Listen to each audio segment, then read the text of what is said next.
Hello there, chums. I'm that fat British kid. Oh, fraps there. I'm not sure if you can see that. Anyway, today I'm doing something a little bit on the different side. I'm playing a game that I actually made myself. An HTML5 game. I feel a bit, I don't know. It's a bit strange playing a game that I've made, but I don't know. You might want to see it. You know, if you don't, then don't watch the video. Go watch. I don't know. Anyway, so I'm gonna be playing this game. It's kind of a basic kind of platformer. I'll put a link in the description if you would like to play this. It's on Congregate, I believe. It's only on Congregate for now. So yeah, let's jump into the game. Right. So first thing you might notice, actually, one thing I should say, I think this game's running a little bit slower than usual because I'm recording. It usually runs as like a steady 60 FPS. I'm not sure what it's running at now. Can I check fraps? I don't know, it's a little bit slow. But, I think it should be good enough for the YouTubes. This video will probably be at 30 FPS, not 60 FPS, so, it's playable. Anyway, what was I going to say? Well, first thing you'll notice, there's no music. One of the reasons for that is, one, the engine I'm using. I'm quite a beginner to it, and I haven't figured out how to add music without incredible bugs. And two, the music, even chiptunes, take up a lot of space, so I wouldn't be able. It would exceed the 10 megabyte limit for Congregate, and I wouldn't be able to upload it. So you can see it's like a level. I'm gonna play a bit of this, I think, and then I'm gonna like show you the kind of inside. I might play the first level or two, and then if you guys want me to, I'll play the whole thing in another video. So basically, you see, first level, it's like it's tile set. I did all the graphics. I got the sounds. I made them with what's it called, that 8-bit chiptune. I think I can link to that too. That's on the web. So yeah, this is the goal. You can see the pizza is your health bar. This little character, incidentally, is a character called Numbskull, who those of you who've known me for a while will know who he is. He's just a character who I made up when I was 6, and I use him for games because, one, you know, I quite like the character, and two, he's very easy to animate because he only has one. He doesn't really have like a neck or anything. He's just like one green phallic shape. So you go to the goal, next level. Oh god, there's a little bit of lag there. So you see these enemies obviously damage you. It's nowhere near perfect. It's not like any kind of Metroid, what's it called, Super Metroid of like of HTML5 games. So there's no masterpiece. But I think it's probably better than ET for the Atari 2600, if I dare say so.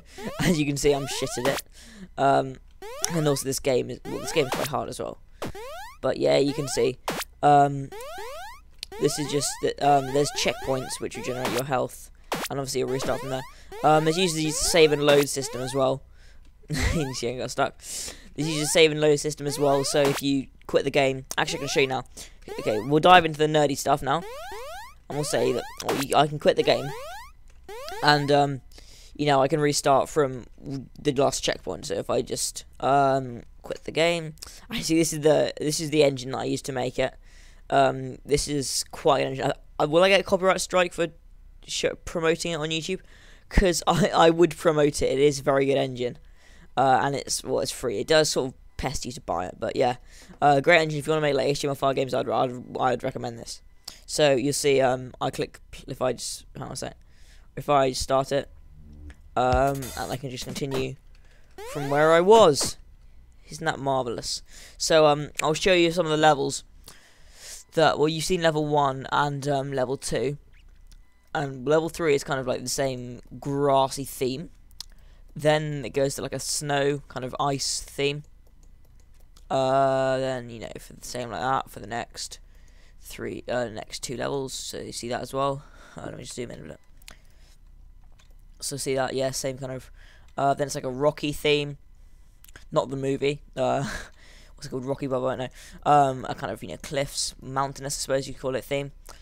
And, you know, this is like a cave level. This would have a blue tint on it, which is that, but you can't really see that in editor mode. and then it goes to kind of, this is the last level, then it goes to like a factory setting, which, yeah, this level where I discovered I can make moving platforms, so all these guys here, they move, and then this is the final level, which is meant to be one ginormous moving piston, and it's not actually moving, this the background is moving back and forwards, and then this is the boss. I'm very proud of this pixel art. It took me a while to make, but, you know, I think it looked quite good. So this is also a kind of greenish tint on it, so that all the level will be covered in that if you play it. So yeah, and then this is just the end screen that just says you know, some stuff. Thanks for playing, developed by, and back to title screen. That obviously just takes you back to the title screen. So let me show you a bit more of nerdy stuff, like what lots of these. You may be wondering what all these coloured boxes seem to do. Well, I'll tell you. These are enemy bounds, kind of, is that what you call them? So if there's an enemy, like for example, this guy works on the same thing. But if I just take, say, your communal guard and this guy, he will walk forward until he touches one of these, in which then he switches direction until he hits, say, that one, and, you know, the cycle repeats. A few like this one are just they act like a moving platform. So the game thinks they're a moving platform, but, you know, also kill you. These ones just run straight forward towards you, and I think and the big ones have the same AI. They take long to kill, and there's some red ones which I'm not going to bother to find because it'll take up too much. And there's one who is just saying, but you can't kill them because, you know, they have a spike. So what else? Oh yes, the saving. So you see here, this is a checkpoint. And obviously what this does, this video is going to be really long, isn't it? Obviously what this does, when you touch it, it saves your progress, and that's where you continue from, if you click continue or if you die. So you see, if we pass here, when you continue, it just loads from your last save. So yeah, it'll, you'll just set you back there, or there. It's not without its kinks. If you, say, went and killed these enemies, if you, I don't know, it works better here, if you went, and then you ran that way, you'd respawn running that way. So there can be a few problems, but for overall it works well enough. There's not too many problems. So obviously these red ones, it's very obvious what they do.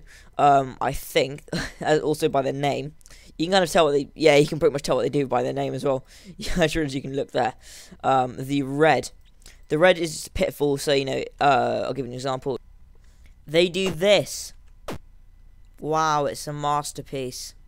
Anyway, so yeah, that's what they do.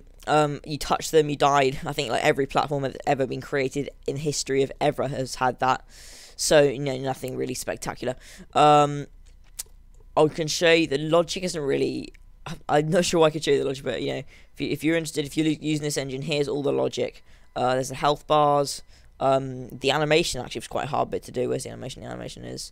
This is all to animate the player. Getting the player to actually move around like kind of Mario, you know, your platforming character is very easy to do. That's just like a little. You don't even have to script that. And you see, this is for the enemies. Each enemy has to have their own kind of what's it called? Their own script, even though it's the same logic. Because yeah, this is for the button at the end. Or something interesting. Oh yes, there's one more thing that I forgot to. One more kind of large tab, like coloured like block like this. I forgot to show. This one is quite.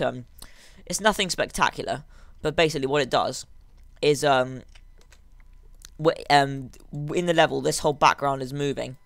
Kind of to give the illusion of this being a massive piston moving back and forwards, but without me having to make all these move as well. But when you touch this, it says, okay, stop oscillating the background, and it'll stop. Actually, I'll give you, I'll cut to the end of this level. I'll play through it. And yeah, so this is the beginning, as you can see. Actually, I'll put it in full screen. This is the beginning. Apparently, it's running about 30 FPS according to apps. So this is the beginning. And you see, I'm already getting my ass kicked, but you can see, the background is moving back and forwards, and that does give quite a good illusion of motion, at least for me. The backgrounds have a bit of parallax to them as well, although it doesn't really show on this level because it's constantly moving anyway. But so yeah, you get the idea of this level. I'm just gonna cut to the end, and yeah. Oh shit! Yeah, see you there. Side note: I'm just going to show you the moving platforms as well. They're not spectacular, but they are big pistons. And that's not a rude joke because I have a sick sense of humour. Okay, back to the end. Okay, finally I've arrived at the end of the level. Also, you can see this piston right at the end. That is actually moving in the context of the game. But that's only so that it looks like the background is the piston's moving. So you can see we can jump off here, and all of a sudden the background stops moving. Yeah, that's not amazing by any means, but I'm quite proud of that effect. And you can see it looks like the piston is still, well, it is still moving. So you can see these guys, these enemies, they take 12 hits to kill. So actually, I'll show you how you defeat the boss as well, because this is the boss level, and you can see what the kind of effect looks like. This boss, he's very easy because I wanted to get this game out as fast as possible, basically. He has two moves: jump, which we just saw, and that'll slam you into the ceiling, and run at you, which will push you into the spikes like that. And you can see you have to smash his helmet, and you have to hit it, I think, 4 times, and then, he dies because I was bored. So anyway, I tried to make him spawn other enemies, but that just didn't work. I'm not sure why. So you see, it's kind of, it's like, if you get him in a good position, then you just kill him in like a second. But, you see, it's reloading from the same, it's just reloading my save. So, that's quite good as well, because you can't, as far as I know, there's no way to cheat back up there, up into where the save, where it'll save your game, and you could have him on like minimum health, and you could just like, so yeah, yay, thanks for playing, developed by Oscar Harding. Yes, that is my name, even though you obviously know me in real life, because I'd be surprised if anyone who doesn't know me in real life is watching my videos, to be honest. Back to title screen, back to title. I wonder what that does. Alert just back to title. If we do continue, just loads from our save. You may have noticed it makes a little death hit noise. That's just because that's the noise it makes when it loads from your save, pretty much. So yeah, I don't want this video to be too long. So yeah, this is my. I said yo, so yeah, a lot then. This is my game. It's called Numbskull Pixelate. There's a link in the description, obviously, like I said before. I just beat the boss twice because he's bloody easy. So thank you for watching. If you enjoyed the video, then feel free to like. If you really enjoyed the video and you want to see more, then feel free to subscribe. So thank you for watching. See you next time, chums. Bye.